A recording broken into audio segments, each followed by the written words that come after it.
하나님 말씀 창세기 32장입니다.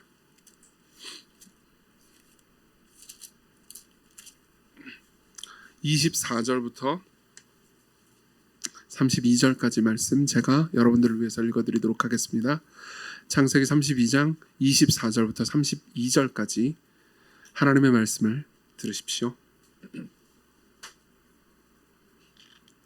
야곱은 홀로 남았더니 어떤 사람이 날이 새도록 야곱과 씨름하다가 자기가 야곱을 이기지 못함을 보고 그가 야곱의 허벅지 관절을 치매 야곱의 허벅지 관절이 그 사람과 씨름할 때 어긋났더라. 그가 이르되 날이 새려하니 나로 가게 하라. 야곱이 이르되 당신이 내게 축복하지 아니하면 가게 하지 아니하겠나이다. 그 사람이 그에게 이르되 네 이름이 무엇이냐? 그가 이르되 야곱이니이다.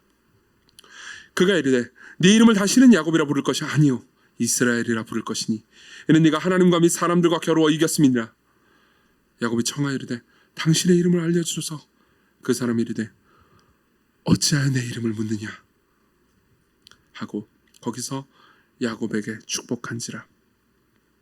그러므로 야곱이 그곳 이름을 브니엘이라 했으니 그가 이르기를 내가 하나님과 대면하여 보았으나 내 생명이 보존되었다 함이더라.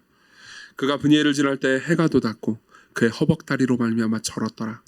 그 사람이 야곱의 허벅지 관절에 있는 둔부의 힘줄을 쳤으므로 이스라엘 사람들이 지금까지 허벅지 관절에 있는 둔부의 힘줄을 먹지 아니하더라.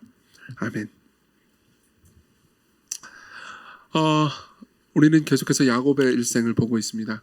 아마 주께서 허락하신다면 다음 주에 이야기가 끝나게 될 겁니다. 한 주 더 하게 될 수도 있고요. 다음 주에 끝나게 될 수도 있을 것 같습니다. 본문은 29절에서 하나님께서 야곱을 축복하셨다고 말합니다. 29절 어찌하여 내 이름을 묻느냐 하고 거기서 야곱에게 축복한지라 라고 하나님께서 말씀하시죠. 여러분들이 야곱 이야기를 이제 야곱 메시지를 처음부터 들으신 분이라면 야곱의 일생에서 야곱이 가장 갈구하던 것이 축복이었다는 것을 기억할 겁니다. 야곱은 둘째로 태어났습니다. 그리고 장자가 받는 축복을 어렸을 때부터 굉장히 갈망했습니다. 그리고 그 축복을 무엇보다도 자신의 아버지 이삭으로부터 받기를 원했던 거죠. 왜냐하면 이삭은 계속해서 유약한 야곱을 그다지 인정하지 않았던 것 같습니다. 에서를 더 사랑하고 에서를 더 인정했죠. 그리고 에서를 축복했습니다. 그리고 그 과정 중에서요 야곱은 간절히 이삭의 인정과 이삭의 사랑 그리고 무엇보다 이삭의 축복을 받기를 원했던 거죠. 그렇게 축복을 받기를 원했지만 축복을 사실상 받은 게 아니었습니다. 물론 축복을 가로채긴 했습니다.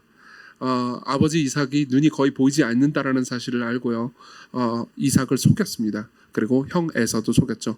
그리고 축복을 가로채긴 했지만은 사실상 그 이후의 삶을 보면은 그렇게 복된 삶도 아니었습니다. 원래 자신이 가지고 있는 장자권을 행사할 수 있는 삶은 아니었으니까요. 그렇지만 야곱은 결국 축복을 받습니다. 아니 어떤 의미에서 보면요 야곱은 내내 축복을 받아왔습니다. 그리고 이 지점에서 하나님께서 야곱을 직접 축복을 하시죠. 아버지 이삭으로부터 받지 못했던 축복을요 결국 야곱은 하나님께로부터 이삭보다 훨씬 더 크고 위대하신 분으로부터 받습니다. 그러면 여기서 받은 복이 여기서 하나님께로부터 받은 축복의 본질이 무엇이었을까요? 우리는 복 그러면은 일반적으로 이런 식으로 생각하기 쉽습니다. 어떤 물질적인 복이라든가 건강이라든가 이런 것들을 생각하기가 쉽습니다. 하지만 야곱의 여기서 받은 복이요 물질적인 부여라든가 건강이라면요 이미 야곱은 가지고 있었습니다. 실제로 우리가 지난주에도 보았지만 야곱은 지난주에 하나님께서 야곱의 삶을 야곱의 고된 노동에 갚아주심으로써 이미 거대한 부자가 되게 만드셨습니다. 그럼 이미 야곱은 부자가 된 거니까는 복을 받은 거겠죠. 복을 부요와 소유로 생각한다면요. 하지만 성경이 말하는 복은요 존재에 있습니다. 소유에 있는 게 아니고요. 소유에 있는 게 아니고 존재에 있습니다. 무슨 말이냐면 우리는 복을 받았다라고 할 때 내가 뭘 많이 가졌다라고 할 때 복을 받았다고 하지만은 사실 성경이 당신이 복되다라고 말할 때는 당신의 존재가 아름다워지고 변했다라는 의미로 쓰입니다. 이거 그렇게 알기 어렵지 않습니다. 예컨대 여러분들이 복을 받았다는 것은 여러분들의 성품이 더 사랑스러워지고 따뜻해졌다는 것을 의미합니다. 여러분들이 더 신실한 사람이 됐다는 것을 의미합니다. 여러분들이 더 정직한 사람이 됐다는 것을 의미합니다. 여러분들이 더 인내하는 사람이 됐다는 걸 의미합니다. 생각해보면 이런 측면들이 있습니다. 여러분들이 돈이 많다고 하더라도 여러분들의 삶이 그러니까 거짓말을 자주 한다거나 혹은 돈을 잘 관리하지 못한다거나 혹은 그러니까 귀가 너무 얇아가지고 그러니까 어리석게도 막 사람들이 현혹하는 것에 쉽게 속는다고 합시다. 그럼 여러분들이 돈을 많이 가지고 있다 하더라도 얼마 지나지 않아서 여러분들은 거지가 될 겁니다. 맞죠? 그렇지만 지금 여러분들이 돈이 별로 없다 하더라도 여러분들이 신실하고 정직하고 그리고 또 삶을 굳세게 살아간다면은 그리고 하나님을 순종하면서 살아간다면 사람들을 섬기면서 살아간다면요 여러분들은 여러 가지 모양으로 부요하게 될 겁니다. 꼭 돈뿐만 아니라요 많은 사람들로부터 인정받고 사랑받으면서 행복한 삶을 살게 될 확률이 높아지죠. 핵심은 이겁니다. 여러분들이 소유가 많아진다고 여러분들이 복된 것이 아니고요. 성경은요 여러분들의 존재가 변화되는 것을 여러분들을 향해서 복되다라고 말해주는 거죠. 근데 문제가 있습니다. 이런 측면으로 성경이 말하는 복을 받을 때 우리는 고통을 함께 겪을 수밖에 없게 된다는 겁니다. 보십시오. 인내하지 못하는 사람들이 인내하는 사람이 된다는 것은 복되게 변해간다는 걸 의미합니다. 축복받은 거죠. 그렇지만 인내하지 못하는 사람이 인내하는 사람으로 변화될 때 그 사람은 결국 고통을 겪게 되지 않겠습니까? 거짓말을 자주 하는 사람이 정직한 사람으로 변해가면요 그 사람은 당연히 더 복된 사람이 됩니다. 그 사람 스스로가 복을 받았을 뿐만 아니라 그 사람이 주변에 있다는 것만으로도 옆에 있는 사람들은 저 사람이 내 복이야 라고 말하게 될 겁니다. 그렇죠? 그렇지만 그렇게 변해갈 때 그 변해가는 그 사람은 거짓말하고 싶은데 자꾸 정직해야 되는 용기를 가져야 되고요. 정직하기 때문에 받는 손해를 감수해야 할 때가 있을 겁니다. 그럼 어떻게 되죠? 고통을 겪게 되겠죠. 그렇기 때문에 하나님께서 주시는 복, 하나님께서 우리에게 축복을 하신다라고 할 때 그것은 꼭 고통을 배제한 것이 아닙니다. 고통에도 불구하고 우리가 아름답게 변화되는 과정이죠. 그리고 야곱이 여기서 받은 복도 그런 복이었습니다. 물론 우리가 다음 장으로 넘어가면요 야곱이 그럼에도 불구하고 여전히 죄인이라는 것을 확인하게 됩니다. 하지만 이때 이 지점에서 우리가 읽은 이 본문에서 야곱은 결정적으로 회심했다고 볼 수 있습니다. 이때부터 야곱은요 못났고 문제 있는 존재이긴 하지만 그럼에도 불구하고 복된 사람이 됩니다. 하나님을 의지하고 신뢰하는 사람으로 시작하게 됩니다. 그 장면을 볼 건데요. 오늘 본문을 통해서 우리는 이런 이야기를 할 겁니다. 이 과정 중에서 하나님께서 하신 일이 뭘까요? 바꿔서 말하자면요. 저와 여러분들을 복되게 하시기 위해 저와 여러분들에게 축복을 주시기 위해서 그분이 하시는 일은 무엇입니까? 그래서 이 본문을 통해서 저는 첫 번째로는 하나님께서 우리를 복되게 하기 위해서 그리고 야곱을 복되게 하기 위해서 첫 번째로는 아이러니컬하게도 하나님께서 우리와 싸우신다라는 이야기를 할 겁니다. 그리고 두 번째로는요 하나님께서 우리의 정체성을 바로 잡으신다는 이야기를 할 거고요. 그리고 마지막으로 하나님께서 우리를 위해서 약해지셨다라는 이야기를 할 겁니다. 하나씩 보도록 하죠. 첫 번째로 하나님께서 우리와 싸우십니다. 이걸 이해하기 위해서는 약간 배경을 이해할 필요가 있습니다. 우리가 31장은 건너뛰었습니다. 30장에 이제 우리가 지난주에 봤던 건 30장이에요. 그리고 31장의 내용은 이겁니다. 그러니까 삼촌 라반의 집에서 20년 동안 살고 있었단 말이에요. 근데 20년 동안 살면서 라반에게 사기도 많이 당했습니다. 그렇지만 어쨌든 간에 하나님께서 그 모든 소유를 주시면서 결국은 다 야곱에게 갚아주셨습니다. 그게 지난주 이야기였죠. 그죠? 그리고 나서 야곱은요 라반의 집에서 이제 떠납니다. 자기가 모은 모든 재산과 처자식들을 다 데리고 떠납니다. 근데 떠나는 과정 중에서 에피소드가 하나 있어요. 나중에 31장을 읽어보십시오. 이 야곱의 아내들 중에 한 명인 라헬이요 라반의 집에 있던 우상인 드라빔이라는 우상을 훔칩니다. 그렇죠? 왜 훔쳤을까요? 라헬이 여호와 하나님을 안 믿어서 그랬을까요? 그렇지는 않습니다. 이미 우리가 30장에서 보았지만은 라헬 역시 남편 야곱으로부터 여호와 하나님에 대해서 이미 들은 적이 있고요. 그리고 여호와 하나님을 의지하는 사람이기도 했습니다. 그렇지만 드라빔을 또 훔칩니다. 왜 훔쳤을까요? 한편으로는 여호와를 섬기지만 또 다른 한편으로는 영적인 보험이 필요했던 겁니다. 그러니까 물론 하나님께서 우리가 어려운 일이 있을 때 도와주실 거라는 생각을 어느 정도는 라헬이 하고 있었던 것 같습니다. 그렇지만은 그렇지 않고 위기에 빠졌을 때 그러니까 대체 신이 필요했던 겁니다. 그래서 보험으로 하나 들고 간 거죠. 그렇죠? 물론 여러분들 입장에서 뭐 이렇게 믿음 없는 놈이 있다라고 생각할지도 모르겠지만은 사실 우리도 그렇지 않습니까? 우리도 하나님께서 우리 삶을 돌보아 주신다고 한편으로는 믿지만 종종 우리는요 돈이나 관계를 보험으로 생각할 때가 많습니다. 이런 모습을 보여줍니다. 그리고 나서 이제 32장으로 넘어가면요. 이제 야곱이 집으로 돌아가는 길을 보여주죠. 근데 31장의 내용을 보면 이미 하나님께서 야곱이 집으로 돌아가는 이유는 하나님께서 야곱에게 나타나셔서 다시 집으로 돌아가라고 명령하셨기 때문입니다. 내가 모든 소유를 다 회복시켜주고 너와 함께 하겠다. 그러니까 이제 고향으로 돌아가라. 20년 동안 훈련이 끝났다. 이제 고향으로 돌아가라. 내가 너를 반드시 이끌어주겠다라고 이미 베델에서 하나님께서는 야곱에게 약속을 하셨단 말이에요. 그러니까 이제 돌아갈 때가 돼가지고 돌아가라고 하십니다. 근데 이제 돌아가는 과정 중에서 짧지만 재미있는 에피소드 하나가 일어납니다. 여러분 32장 1, 2절을 보셨으면 좋겠습니다. 제가 읽어드리죠. 32장 1, 2절을 보면 이런 말씀이 있습니다. 제가 읽어드릴게요. 야곱이 길을 가는데 하나님의 사자들이 그를 만난지라. 야곱이 그들을 볼 때 이르기를 이는 하나님의 군대라 하고 그 땅 이름을 마하나임이라 하였더라. 라는 짧은 이야기가 있습니다. 어떤 상황이냐면 이제 다시 자기 집으로 돌아가는 겁니다. 굉장히 오랜 시간의 길이고 이제 오랜 여행일 겁니다. 근데 중간에 지금은 이제 마하나임이라 이름 붙인 어떤 땅을 지나가게 되는데 거기서 하나님의 사자들 즉 천사들이 군대로 이루어서 우글우글 있는 것을 봅니다. 이게 환상이었는지 진짜로 본 건지 그건 알 길이 없습니다. 그냥 성경 기자는 짧게만 얘기해 줍니다. 하지만 이제 어쨌든 분명히 천사들이 굉장히 많고 그 천사들이 야곱을 호위하고 있고 보호하고 있다라는 것을 하나님께서 보여주시는 거죠. 왜 하나님께서 보여주셨을까요? 하나님은 야곱을 아시기 때문입니다. 야곱이 겁쟁이라는 것을. 그리고 다시 돌아갈 때 혹시나 에서가 자기를 죽이러 오지 않을까 두려워하고 있다는 것을 이미 알고 있습니다.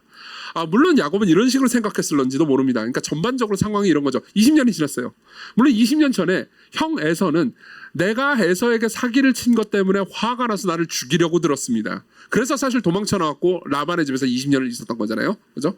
근데 어쨌든 이게 20년이나 지난 거고 돌아보면 20년 전에 이야기를 생각해 보면 그게 그렇게 큰 일도 아니었으니까는 형도 이제 화가 풀리지 않았을까라고 생각했을 수 있습니다. 게다가 그 사이에 엄마도 죽었잖아요. 그죠? 그러니까는 뭐 어떻게 됐는지 모르지만 어쨌든 20년 만에 돌아가면 괜찮을 거야 라는 생각을 했을 수도 있습니다. 게다가 자기도 재산도 이렇게 많아졌고 힘도 좀 세졌단 말이에요.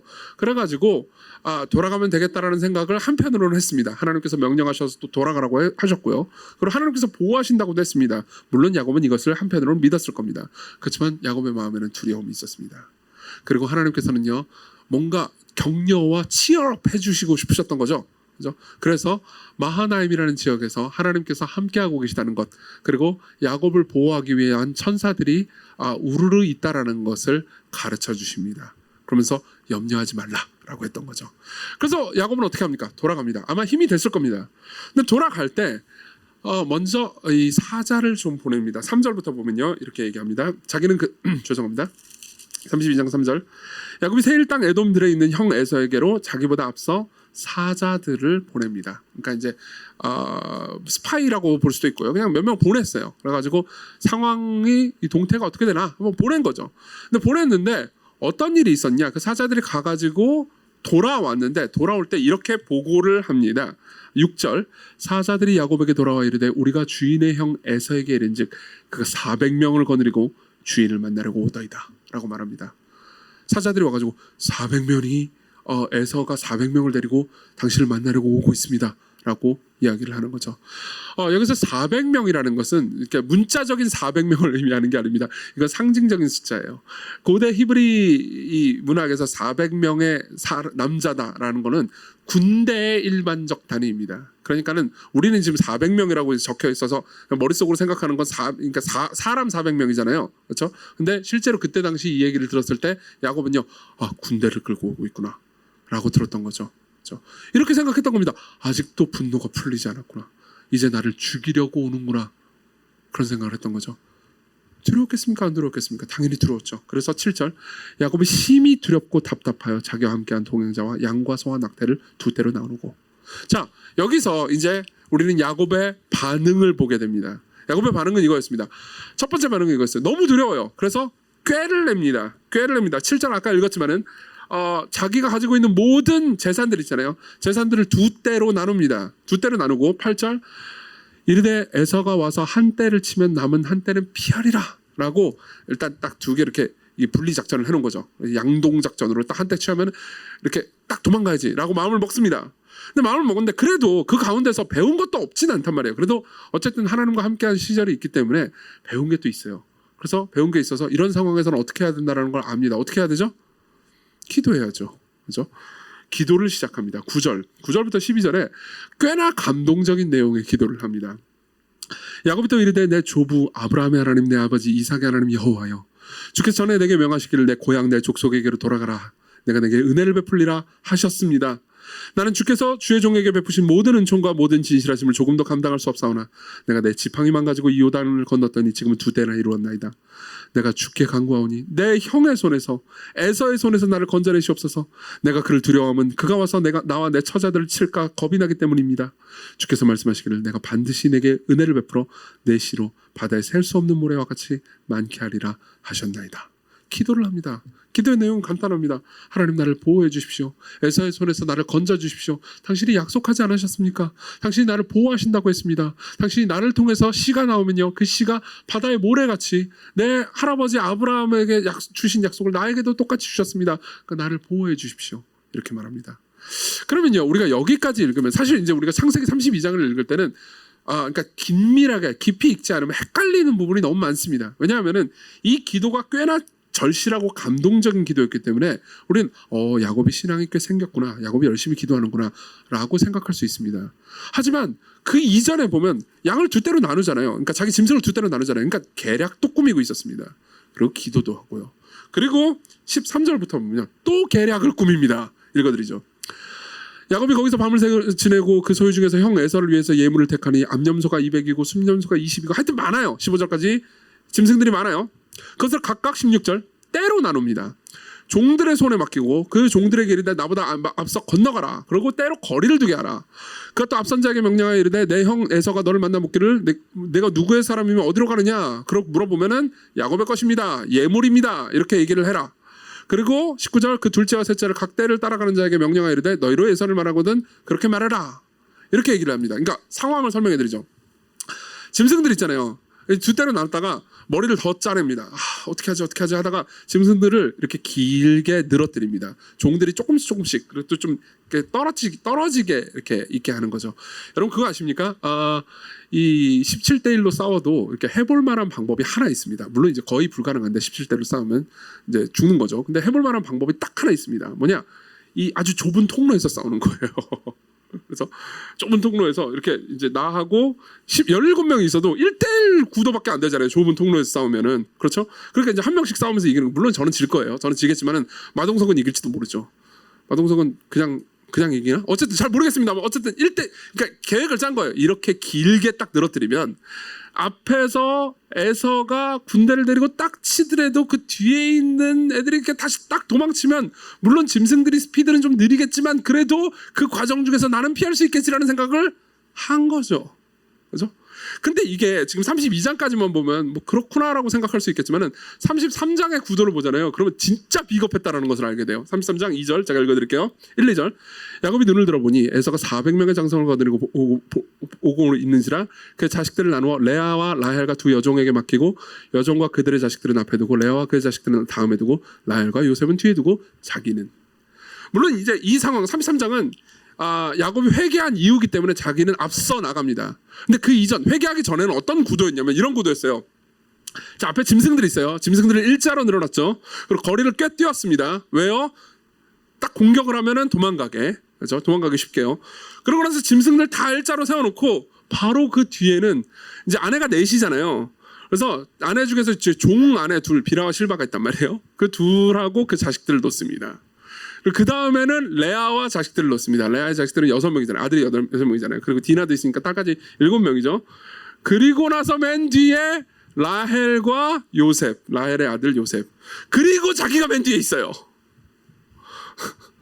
이건 뭐죠? 그러니까 때리면 도망가겠다 이거죠. 생각해보세요. 여러분들이 야곱의 자식인데 레아의 아들이었거나 딸이었거나 디나였거나 아니면 뭐 종들의 아들이었다고 생각해보세요. 어떤 생각이 들겠어요? 야씨 우리는 죽으라는 거구나. 그런 생각 안 들겠어요? 굉장한 상처를 받았을 겁니다. 그렇죠? 그러니까 아주 노골적입니다. 일단은 내가 살아야겠다. 그리고 거기서 조금 더 운이 좋으면은 내가 사랑하는 예쁜 아내 라헬과 그 아들까지는 좀 지켜야겠다. 그리고 나서 여유가 나면 그 다음에 레아와 아들들이고 그 다음에 좀 여유가 나면 종들의 아들들까지. 근데 가급적 저 짐승들만 죽었으면 좋겠다. 뭐 짐승도 가급적 안 죽었으면 좋겠다. 이 정도였던 거죠. 얼마나 비겁합니까? 그렇죠? 되게 재밌지 않습니까? 여기서 우리가 헷갈리는 지점은요. 이겁니다. 야곱이 중간에 기도를 했다는 겁니다. 이 기도가 진실한 기도였습니까? 진실한 기도가 아니었다고 말할 수 없습니다. 진실한 기도가 맞았어요. 하지만 야곱은요, 기도도 하고 계략도 꾸밉니다. 기도를 하긴 하지만 기도를 하는 대상인 하나님을 전적으로 믿지는 않습니다. 기도를 안 하는 건 아니에요. 그렇지만 야곱은요, 평상시에 하나님과 교제하기 위해서 기도하는 사람이 아니었습니다. 필요한 일이 생길 때만 기도하는 사람이었습니다. 여러분 그거 아십니까? 여러분들이 삶에서요, 지속적으로 기도하지 않고 필요할 때만 기도하잖아요. 그럼 여러분들은 기도할 때조차 그 기도를 잘 믿지 못하게 됩니다. 그럼 어떻게 되죠? 한편으로는 기도하지만 한편으로는 계략을 꾸밉니다. 그렇죠? 여러분들이 이렇게 됩니다. 교회에서는 훌륭한 성도고 밖에서는 훌륭한 사기꾼이 됩니다. 이해하십니까? 그런 사람을 대표하는 이야기입니다. 야곱의 이야기를 보면서 우리는요, 아까도 얘기했지만 라헬이 나올 때 드라빔이라는 우상을 훔쳤다고 그랬잖아요. 그러니까 라헬만 그런 사람이 아니라는 것을 알게 됩니다. 라헬만 그게 아닙니다. 야곱도 그런 사람이었죠. 야곱이 그런 사람이었기 때문에 라헬과 레아도 아마 그런 유혹을 안 받았을 수 없지 않았겠습니까? 그렇죠? 이걸 통해서요, 우리는 그러니까 우리의 모습을 보게 됩니다. 여러분들은 하나님을 어떻게 생각하십니까? 하나님은 여러분들에게 어떤 분이십니까? 많은 분들은, 여기 앉아 계신 많은 분들은요, 그렇지 않은 분들 계시겠지만 그분이 나의 구원자이십니다. 그분이 나를 사랑하십니다. 라고 말할지 모르겠습니다. 근데 제가 그 다음 질문을 던져보죠. 그분은 여러분들의 주인입니까? 그분은 여러분들의 주님이십니까? 여러분들이 그분을 구원자라고만 생각하고 그분을 주로 생각하지 않는다면 여러분들은 그분을 전적으로 받아들인 게 아닙니다. 여러분들이 구원자로 그분을 생각하긴 하지만, 유익을 주는 분으로 생각하긴 하지만 여러분들을 다스리는 분으로 받아들이지 않잖아요. 그러면요, 여러분들은 그분을 계속해서 의심하게 됩니다. 여러분들은 기도하지만 그 기도를 믿지 않습니다. 여러분들은 기도하는 동시에 계략을 꾸밉니다. 여러분들의 교회에서의 삶과 세상에서의 삶, 사회에서의 삶은요, 늘 구분될 수밖에 없습니다. 여러분들은 위선이 학습될 수밖에 없습니다. 그렇죠? 그러면요, 이 상황에서, 이러한 상황에서 야곱이 이렇게 비겁한 상황에서 도대체 하나님께서 하실 수 있는 일이 뭐겠습니까? 보십시오. 24절을 봅시다. 자, 그렇게 해가지고 그 모든 때를 일직선으로 쭉 놔둬요. 그러고 나서 보내고 자기는 안 건넙니다. 그렇죠? 야복 나라를 건너질 않아요. 건너지 않고 저편에서 24절, 야곱은 홀로 남았더니, 야곱은 홀로 남았더니, 그렇죠? 이 본문으로, 그러니까 여러분들이 공부를 하다가 여러분들이 잘못 이해하면, 본문을 깊이 있게 읽지 않는다면 여기서 우리는 야곱이 혼자 철야 기도를 하기 위해서 홀로 남았을 거라고 오해할 수 있습니다. 그렇지 않습니다. 그렇지 않습니다. 야곱이 홀로 남은 거는요, 이거였습니다. 자, 에서가 딱 치면은 나는 빨리 도망가야지. 그러니까 가능한 할 수 있으면은 내 아내하고, 내 라헬 아내하고 내가 사랑하는 아들 요셉 정도는 구할 수 있으면 좋겠다. 아니면 말고, 이 정도의 생각이었을 겁니다. 그러니까 굉장히 비겁했죠. 그래서 홀로 남았습니다. 그래서 하나님께서 어떻게 하시느냐? 24절, 야곱은 홀로 남았더니 어떤 사람이 날이 새도록 야곱과 씨름하다가 어떤 사람이 다가옵니다. 밤에요. 갑자기 어떤 사람이 다가옵니다. 우리가 나중에 30절을 보면 알겠지만 이 어떤 사람은 사람의 모습이 되어서 내려오신 하나님이십니다. 하나님이 야곱을 찾아오십니다. 그리고 어떤 사람이 야곱과 씨름합니다. 보십시오. 이거는요, 이 씨름을 하나님께 매달리는 간구라고 해석하시면 안 됩니다. 하나님께 매달리는 철야기도, 나에게 복을 주십시오 그러면서 철야기도라고 해석하시면 안 됩니다. 왜냐하면 이유가 있습니다. 씨름을 누가 걸었습니까? 야곱이 걸었습니까? 아니면 어떤 사람이 걸었습니까? 어떤 사람이 걸었습니다. 야곱은 그냥 홀로 남았을 뿐입니다. 그것도 가장 비겁한 방법으로요. 그리고 홀로 남았을 때 야곱에게 먼저 다가온 존재는요, 어떤 사람이었습니다. 사람의 모습을 하고 온 하나님이었죠. 하나님이 씨름을 거십니다. 하나님께서 싸움을 거십니다. 이런 방식으로 해석하는 것이 정당한 이유는요, 나중에 호세아서에 보잖아요. 호세아서 12장에 보면요, 이 사건을 가리켜서 이렇게 얘기하기 때문입니다. 여호와께서 유다와 논쟁하시고 야곱을 그 행실대로 벌하시며 그의 행위대로 그에게 보응하시리라. 야곱은 모태에서 그의 형의 발뒤꿈치를 잡았고 힘으로는 하나님과 겨루되 천사와 겨루고 이르고 울며 그에게 간구하였으며 하나님은 베델에서 그를 만나셨고 거기서 우리에게 말씀하셨나니 이 이야기를 자세히 살펴보잖아요. 그럼 하나님께서 야곱을 더불어서 싸우시고 야곱에게 시비를 거셨고 그 다음에 야곱이 하나님께 기도했다라고 해석을 해줍니다. 무슨 말이냐면요, 이거는요 야곱이 한 기도가 아니고 하나님께서 야곱을 설득하러 오신 거라는 거죠. 그리고 씨름을 하세요. 씨름을 하십니다. 이 씨름의 본질은 무엇이었겠습니까? 밤새 씨름을 합니다. 힘도 좋죠. 어제 탁구 치는 사람들 탁구 많이 치더라고요. 탁구 막 몇 시간 치던데 저는 진짜 와 힘도 좋다 생각을 했습니다. 근데 밤새 씨름을 하면 얼마나 힘들었을까요? 그럼 왜 씨름일까요? 왜 하나님께서는 씨름을 하러 오셨습니까? 간단합니다. 내용 간단합니다. 야곱은요 계속해서 자기의 꾀를 의지합니다. 하나님만 전적으로 신뢰하는 것을 거부합니다. 야곱은요 무슨 일이 있으면 수틀리면 도망가려고 하고 있습니다. 그리고 버티고 있습니다. 그럼 하나님께서 왜 씨름을 거셨겠습니까? 가지 말라고요. 도망가지 말라고요. 내가 너를 보호하겠다고 이미 약속하지 않았냐? 같이 가라. 가족들 앞서 가라. 내가 너와 함께 하겠다. 라고 씨름을 거는 겁니다. 즉 순종을 명하시는 하나님과 순종하기 싫어하는 야곱이 싸우고 있는 겁니다. 보십시오. 우리가 계속해서 하나님을 이용하기만 하고 하나님께 순종하지 않는다면 하나님 입장에서 우리에게 하실 수 있는 일은 도대체 뭐겠습니까? 하나밖에 없습니다.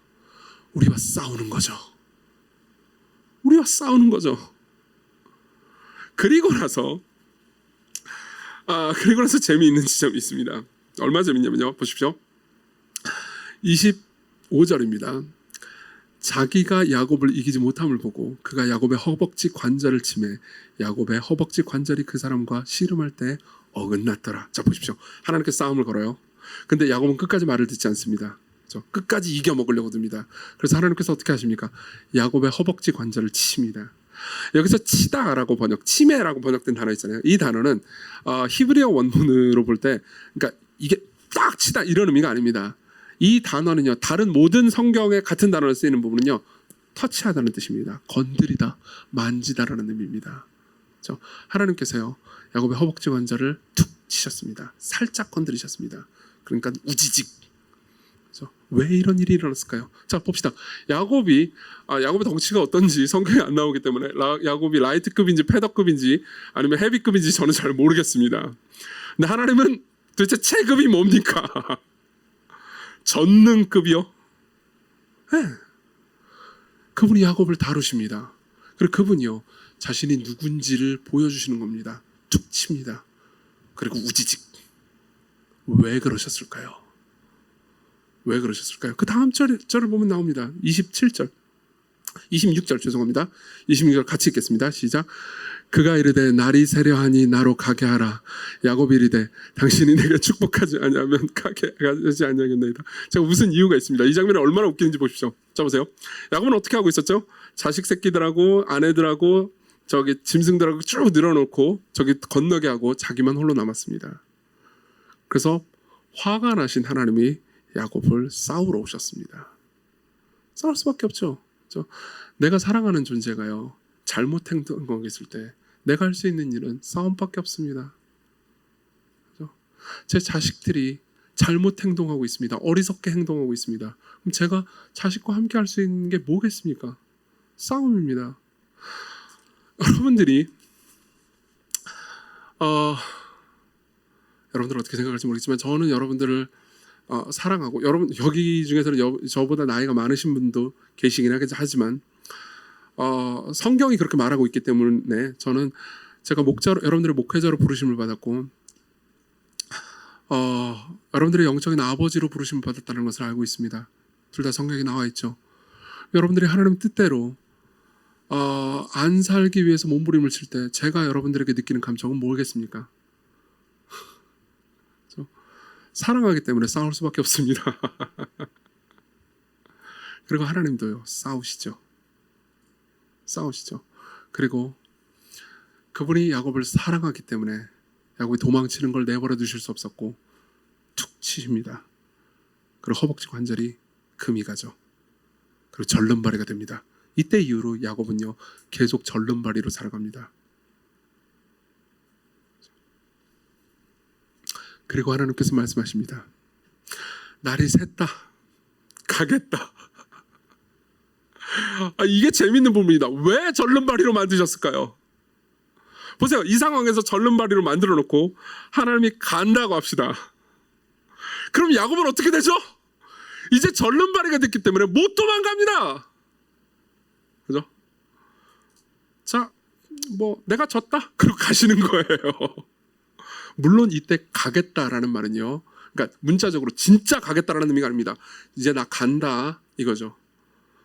만약 진짜 가겠다라면 그 이후에 대화가 이어지지 않았을 겁니다. 나 이제 간다. 너 알아서 살아봐라. 그죠? 마치 이런 거죠.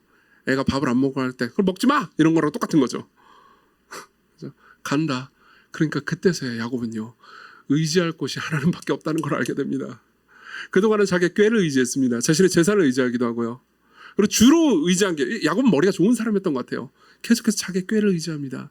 자신의 방법을 의지합니다. 하나님을 전적으로 신뢰하지는 않습니다. 하나님을 가끔 어시스트 해주면 내가 골을 넣는 어시스턴트로만 기용하지, 하나님을 주인으로 모시지는 않습니다. 전적으로 그분을 따르지는 않습니다. 그리고 하나님은요, 그것이 야곱에게 해롭다라는 것을 누구보다도 잘 아십니다. 그럼 그러한 하나님께서 야곱에게 해주실 수 있는 일이 무엇입니까? 하나님 외에 다른 어떤 것도 의지할 수 없도록 하나님만 남기시는 것밖에 없습니다. 야곱은 이렇게 생각했을지도 모릅니다. 저 에서는 왜 죽지도 않고 잘 사나? 이렇게 생각했을지도 모릅니다. 20년 동안, 그때 당시에는 젊어서도 많이 죽었거든요. 20년 동안 좀 에서가 죽었으면 안 되나? 라고 속으로 수없이 상상했을지도 모릅니다. 근데 에서는 잘만 살아있고요. 그리고 내가 부자가 된 것뿐만 아니라 에서도 부자가 됐어요. 형도요. 힘도 세졌습니다. 왜 하나님은 저놈 안 데려가시나? 당연히 안 데려가시죠. 저놈이 없으면 야곱은 절대 기도하지 않으니까요. 저놈이 없으면 야곱은 절대 기도하지 않으니까요. 자신의 허벅지 뼈가 금이 가지 않으면 야곱은 절대 기도하지 않으니까요. 그리고 야곱은 말합니다.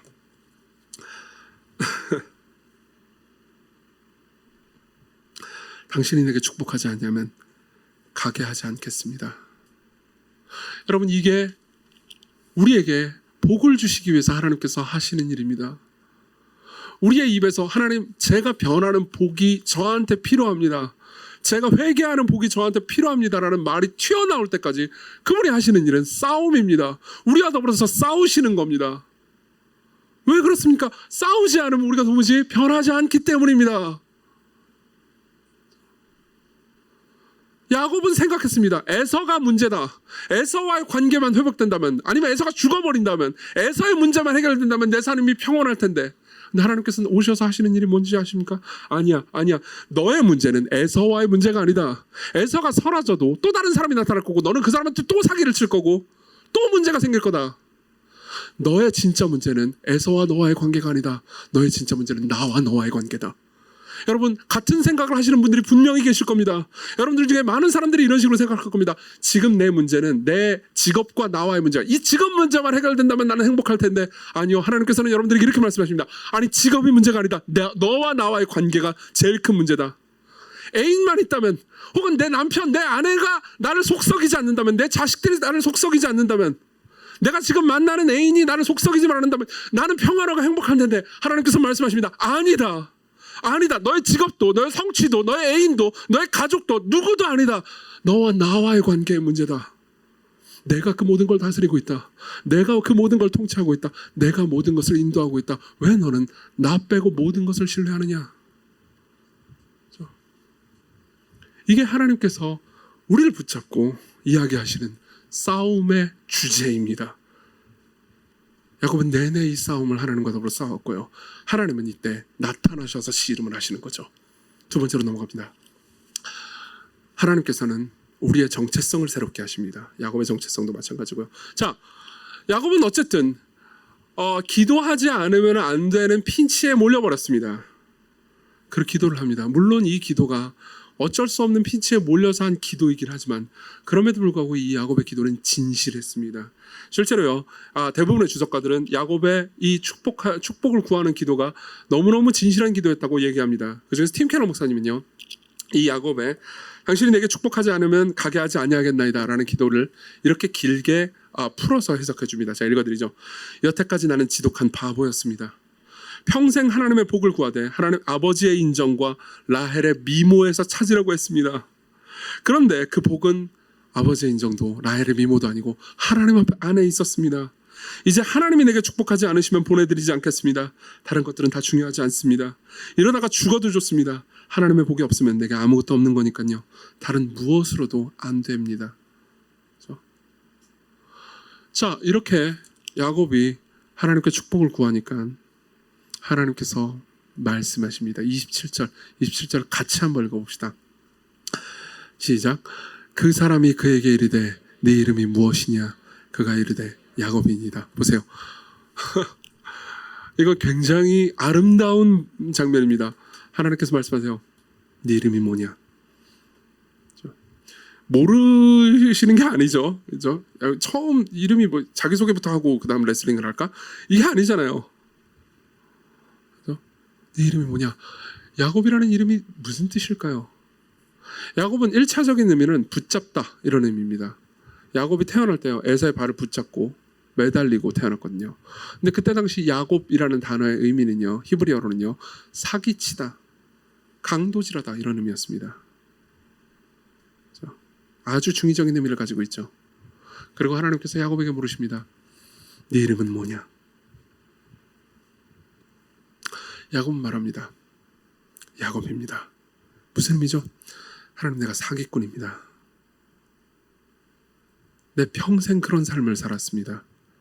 물론 우리가 지금까지 야곱의 인생을 돌아볼 때요, 야곱이 올바르게 행동한 적도 있었습니다. 그렇지만요, 야곱은요 늘 사기를 치려고 했습니다.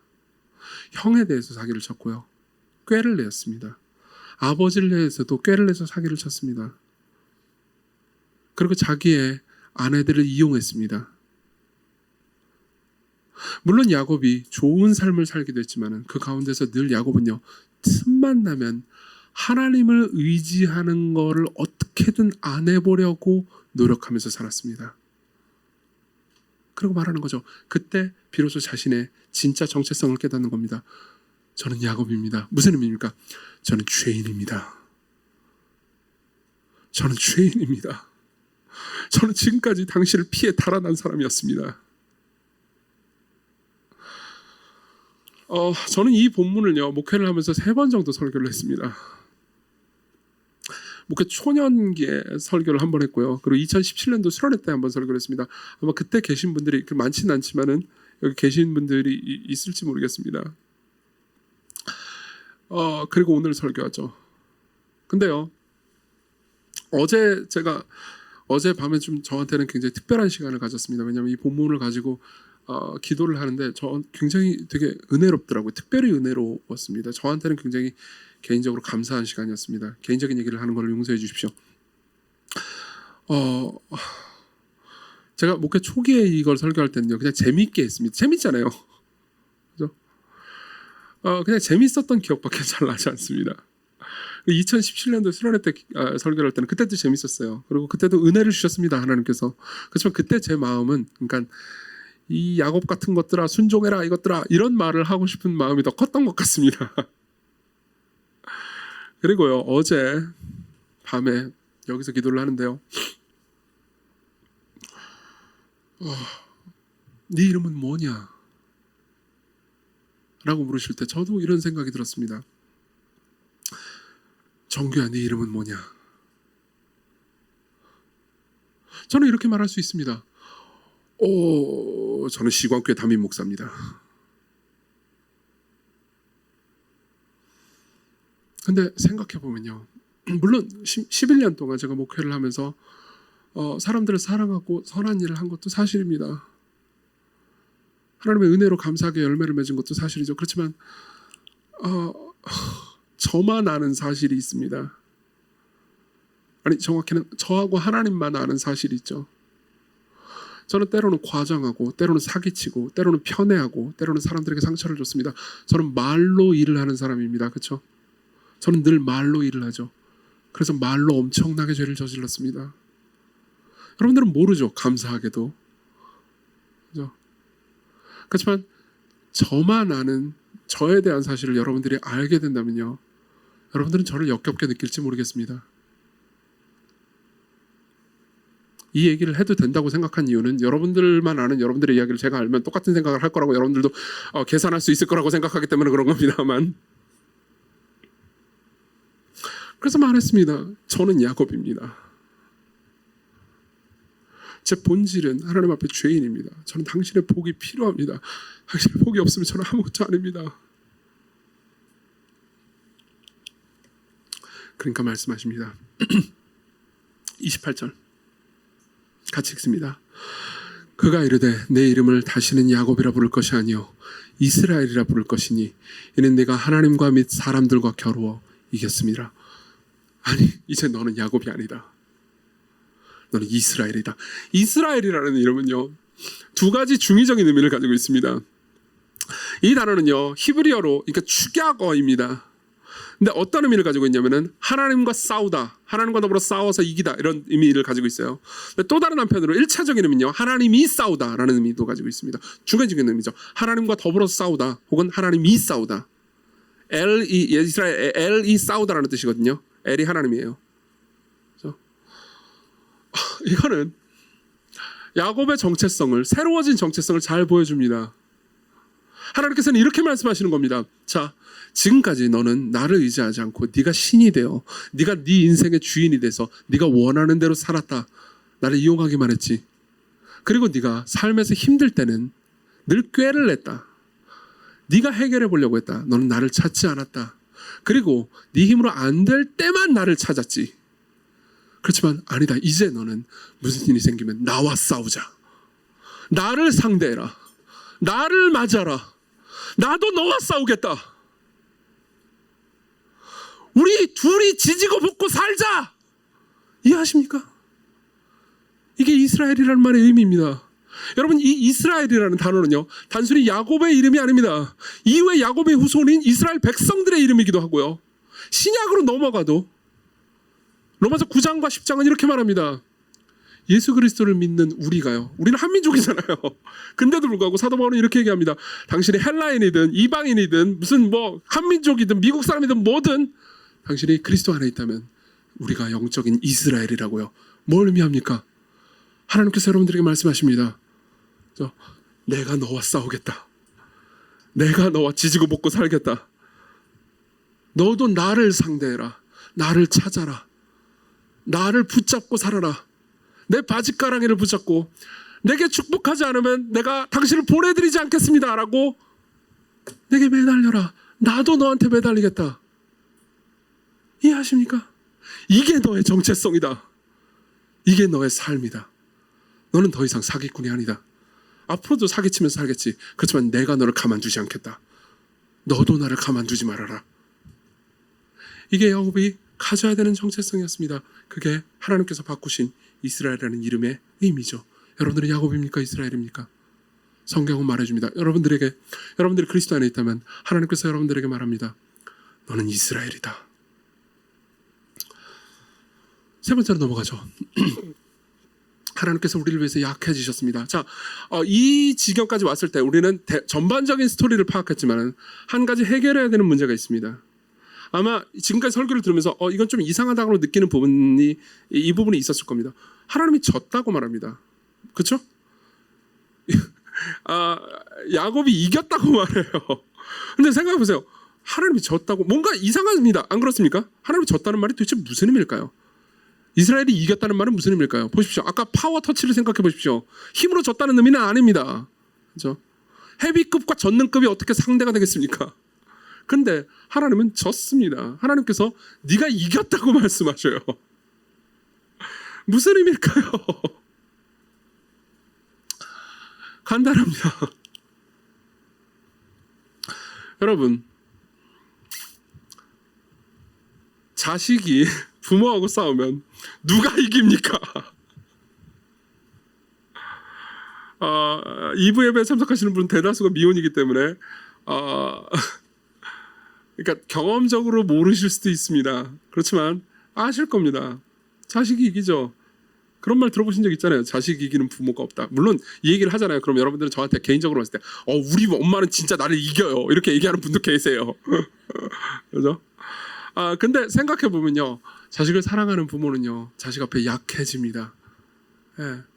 저도 물론 이제 일부 예배 때는 저희 부모님도 예배에 참석하시거든요. 근데 저희 부모님도 계신 상황에서 이런 말을 하기 좀 그렇지만 저도 제가 처음에 목회를 한다고 할 때 이제 저 인간이 저 잘 다니던 직장 때려치고 왜 목회를 하나, 부모님 입장에서 얼마나 힘드셨겠어요. 근데 이제 그러니까 제가 그러니까 생각해보면 그게 하나님의 부르심이긴 했어요. 저를 목회로 부르신 하나님의 부르심이긴 했지만 제가 그걸 부모님한테 설명할 때는 훨씬 더 겸손하게 했었어야 됐거든요. 근데 뭐 그냥 대충 엄마가 무슨 상관이야 뭐 이런 식으로 대응했던 것 같아요. 그러니까 저희 부모님 입장에서는 밤잠 못 주무시는 날이 많았죠. 예. 그러면서 물론 잔소리를 안 하셨던 건 아니에요. 그렇지만 항상 어떻게 됐죠? 항상 결국 지셨죠. 그죠? 결국 지셔가지고 여러분들이 저 지금 만나고 있는 거예요. 사랑하는 존재는요 약해질 수밖에 없습니다. 적과 싸울 때는 전력을 다할 수밖에 없지만 자식과 싸울 때는 약해질 수밖에 없습니다. 여러분 연인 관계로 비추어 보십시오. 두 명이 있습니다. 싸웁니다. 한쪽이 싸움을 걸었어요. 근데 연인 관계에서는요 싸움을 건 쪽이 싸움을 받은 쪽보다 더 사랑하는 경우가 많습니다. 그렇죠? 막 싸움을 겁니다. 상대방은 시큰둥하게 반응합니다. 뭐? 그럼 울죠. 결국 누가 지는지 아십니까? 싸움을 지는 쪽이 져요. 왜요? 더 약하니까요. 더 사랑하니까요. 엄마는 아기가 울 때 늘 엄마가 미안하다라는 말을 입에 달고 삽니다. 울면 다 미안해요. 더 빨리 안아주지 못해서 미안하고 배고프게 만들어서 미안하고 기저귀를 빨리 갈아주지 않아서 미안합니다. 애가 아프잖아요. 그럼 병원에 가잖아요. 그럼 너무 미안해요. 내가 뭘 잘못한 것 같아요. 의사 선생님한테 물어봅니다. 왜 애가 아픈가요? 이래저래 해가지고 이런 바이러스가 들어와가지고 애가 아픕니다. 제가 뭘 잘못했나요? 그럼 소아과 의사들은 말합니다. 아니요, 이건 부모님의 잘못이 아니에요. 이럴 수도 있어요. 원인은 몰라요. 소아과 의사들은요, 제가 뭘 잘못했나요? 라는 부모님의 질문을요 수천 수만 번을 들었습니다. 그때마다 아니에요. 부모님이 잘못한 거 아니에요. 어쩔 수 없어요. 유전적인 이유 아닐 수도 있어요. 이 얘기를 계속합니다. 왜요? 부모란 원래 그런 거니까요.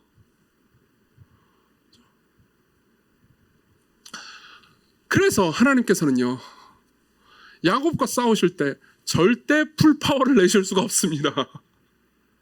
건드릴 수밖에 없는 거죠. 근데 야곱을 내버려 둘 수도 없습니다. 싸워야 합니다.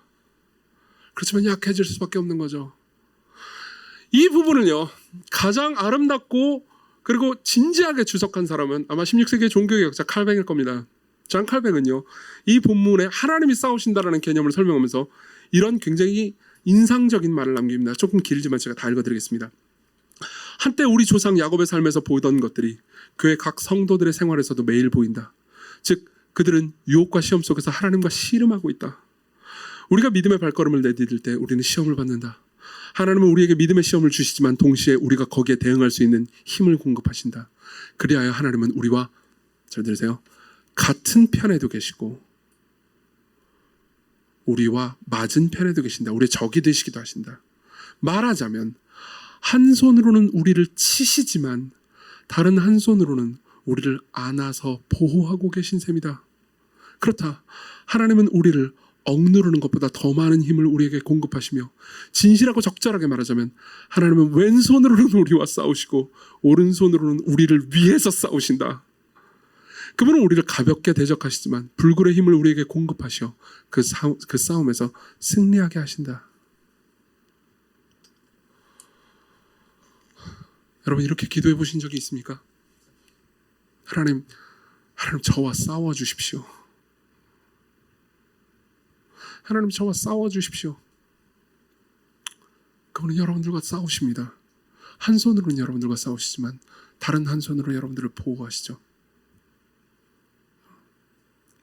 이걸 가장 잘 나타내주는 이야기가 있습니다. 이 사람의 모습으로 나타나서 야곱과 씨름하신 하나님은요 수천 년 후에 진짜 사람이 되십니다. 이 성자 하나님은 야곱과 씨름했던 이 성자 하나님은요 수천 년 후에 진짜 사람이 돼서 이 땅에 오십니다. 그냥 사람의 모습으로 나타난 게 아니고 저 사람이 되세요. 약해지셨죠. 왜 그분이 약해지셨습니까? 사랑하니까요. 그분이 이 땅에서 삶을 사시고 나서요 그분이 십자가로 가시기 직전에 굉장히 재미있는 사건이 하나 일어납니다. 이 중에서 이 사건은 너무 간단하게 지나가기 때문에 복음서를 많이 읽으신 분들도 이 사건을 모르는 경우가 많습니다. 예수께서요 겟세마네 동산에서 기도하시고 나서 유다가 예수님 배신했잖아요. 배신하고 나서 대제사장과 그의 하속들이, 그의 군사들이 예수님을 잡으러 옵니다. 예수님을 잡으러 갈 때 그 군사들이 예수님을 보면서 우리는 예수라는 자를 찾으러 왔다 이렇게 얘기를 합니다. 근데 요한복음 18장을 보면요 예수께서 뭐라고 말씀하시는지 아십니까? 자기를 잡으러 오는 군사들을 보면서 이렇게 말씀하십니다. 내가 크니라. 내가 크니라. 이 내가 크니라라는 말은요, 그러니까 내가 예수다, 니들이 찾고 있는 내가 예수다라는 의미이기도 합니다. 한편으로는 그런 의미이기도 해요. 근데 내가 크다라는 말은요 그리스어로 에고 에임이라는 단어인데 이 말을요 히브리어로 번역하잖아요. 그럼 여호와라는 말이 됩니다. 무슨 말입니까? 내가 너희들이 찾고 있는 그 신이다. 너희들은 지금 신을 죽이려고 하고 있다. 내가 여호와다. 그렇게 말씀을 하세요. 근데 그 다음에 무슨 일이 벌어지는지 아십니까? 이게 그냥 한 절로 지나가기 때문에 사람들이 잘 못 캐치하지만 이런 말씀이 있습니다. 18장입니다. 제가 읽어드리죠. 18장 6절 요한복음입니다. 예수께서 그들에게 내가 크니라 하실 때 그들이 물러가서 땅에 엎드러지니라. 개역개정은 굉장히 뭐라고 해야 될까 신사적으로 굉장히 부드럽게 번역했습니다. 근데 그리스어 원문을 보면 어떤 의미인지 아십니까? 내가 크니라라고 할 때 그들이 마치 장풍을 받은 것처럼 날아가 버렸습니다. 내가 크니라. 그럴 때 날아가 버렸어요. 군사들이요. 그럼 뭘 의미합니까? 이게 파워 터치입니다. 야곱에게 툭 치니까요. 야곱의 허벅지 뼈가 으스러졌던 것처럼 그분이 내가 크니라. 그분이 하나님으로서 내가 크니라라고 말할 때요. 그들이 다 날아가 버렸습니다. 이건 뭘 의미하죠? 예수께서요. 힘이 없어서 어쩔 수 없이 끌려가지 않았다라는 것을 말해줍니다. 그분은 전능한 신이고 그분이 마음만 먹는다면 이 모든 사람들을 다 죽이실 수 있었습니다. 이 모든 사람들은 예수님을 대적하는 적들이었고 예수님이 그들을 적으로 여기셨다면 힘을 다해서 싸우셨을 겁니다. 여러분 보십시오. 여러분들이 적과 싸울 때는 힘을 다할 겁니다. 누군가 제 가족 혹은 제가 사랑하는 여러분들을 누군가 대적하잖아요. 그럼 저는 힘을 다해서 싸울 겁니다. 온 힘을 다해서 싸울 겁니다. 그렇지만 제가 여러분들하고 싸울 때는 어떻게 하겠습니까? 제가 제 가족들과 싸울 때는 어떻게 하겠습니까? 저는 힘을 다할 수 없습니다. 저는 약해질 수밖에 없습니다. 싸우긴 싸워야 되는데 져야 합니다. 그래서 그리스도께서 어떻게 하셨습니까? 그들이 엎드러졌는데 그들은 죽지 않았습니다. 아무도 죽지 않았어요. 그리고 옆에 있는 베드로가 화가 났습니다. 그래서 말고라는 제사장의 종의 귀를 쳐서 귀를 잘라버립니다. 그렇지만 예수님은요 베드로를 꾸짖으시고 그 말고의 귀를 다시 붙여주시고 고쳐주십니다. 왜냐하면 그분은 싸우시지만 약하신 분이거든요.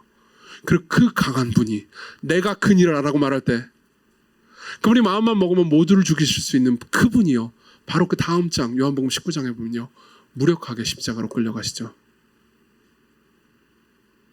그분은 한편으로 자기 백성들과 싸우셨지만 한편으로 그들을 보호하셨습니다. 여러분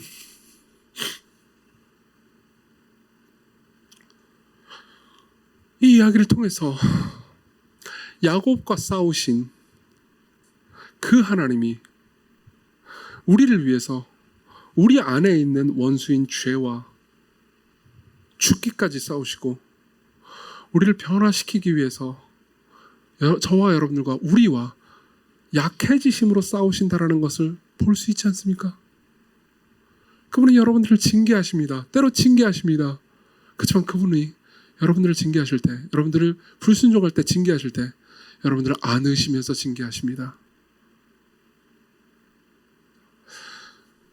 두 가지 적용을 하고 마치죠. 첫 번째입니다. 여러분들은 지속적으로 기도하고 있습니까? 이 말은 단순히 습관을 묻는 게 아닙니다. 여러분들은 하나님을 어떻게 대하고 있습니까? 여러분들에게 기도는 무엇입니까? 여러분들에게 기도는요 해볼 것 다 해보다가 안 되면 쓰는 치트키일 뿐입니까? 그나마 그걸 하면서도 잘 믿지 못하는 것.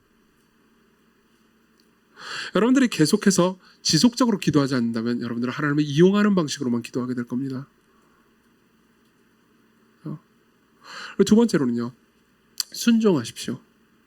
분명히 여러분들의 삶에서도요. 지금 여러분들이 이런 생각이 하는 분들이 계실 겁니다.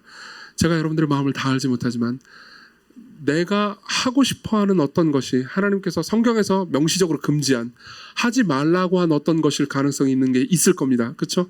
여러분들이 자주 저지르는 죄라거나 혹은 여러분들이 하나님께서 명령하시는 것을 지속적으로 불순종하는 거나 여러분들 마음에서 여러분들 아는 그 어떤 것이 있을 겁니다. 여러분들이요. 나는 하나님을 믿는 사람이야 라고 말을 하지만 계속해서 불순종하잖아요. 그럼 여러분들의 정체성이 계속 흔들릴 겁니다. 나는 야곱인지 이스라엘인지 모르게 될 거예요. 누가 당신이 신자가 맞아요? 하면은 맞지! 그러면서 화를 내지만 여러분들 홀로 남아있을 때 여러분들은 자신이 누군지 모르게 될 겁니다. 내가 과연 하나님께 사랑받는 사람이 맞을까? 고민하게 될 겁니다. 여러분 용기를 내십시오. 여러분들이 그분께 순종한다고 해서 여러분들이 손해볼 수 있는 것은 아무것도 없습니다. 물론 당장은 조금 손해보는 것처럼 느껴질지 모릅니다. 그렇지만 그분이 여러분들을 안으십니다. 그분이 여러분들을 보호하고 계십니다. 그분을 신뢰하십시오. 여러분들을 위해서 약해진 신을 신뢰하십시오. 이 세상 어떤 종교의 신도 여러분들과 다투시지만 부모로서 여러분들과 싸우시지만 약함으로써 여러분들에게 다투신다고 말하는 신은 존재하지 않습니다. 여러분, 그분이 여러분들과 싸우신다는 것이 사랑처럼 느껴지십니까? 아니면 힘들 것 같은데, 힘들기만 할 것 같은데 라고 느껴지십니까? 여러분들이 후자에 속한다면요, 여러분들은 그분을 아직 잘 모르는 겁니다. 여러분들을 위해서 모든 것을 내어주신 분을 바라보십시오. 그리고 그분을 따를 때, 그분을 신뢰할 때, 그분께 간구할 때, 그분께 복을 달라고 구할 때 그분이 여러분들을 기뻐하실 거라는 것을 확신하십시오. 기도합시다. 기도하기 전에요, 우리 찬양을 같이 불렀으면 좋겠습니다.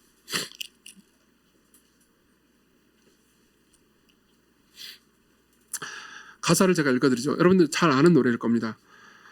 나를 지으신 주님 내 안에 계셔.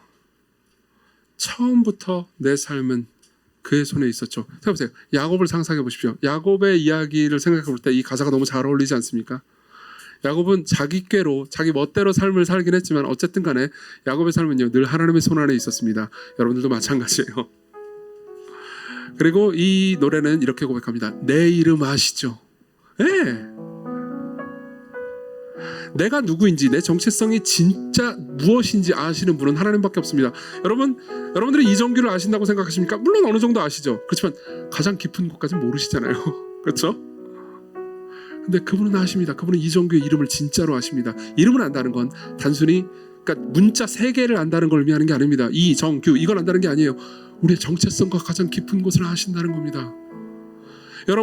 여러분들은요 제 진짜 깊은 걸 안다면 저를 그렇게 사랑하지 않을 겁니다. 그렇지만 우리와 싸우시는 그 하나님은요 여러분들의 가장 깊은 것을 아심에도 불구하고 여러분들을 사랑하십니다. 내 이름 아시죠? 내 모든 생각도 아바라 부를 때 그가 들으시죠. 같이 우리 찬송합시다.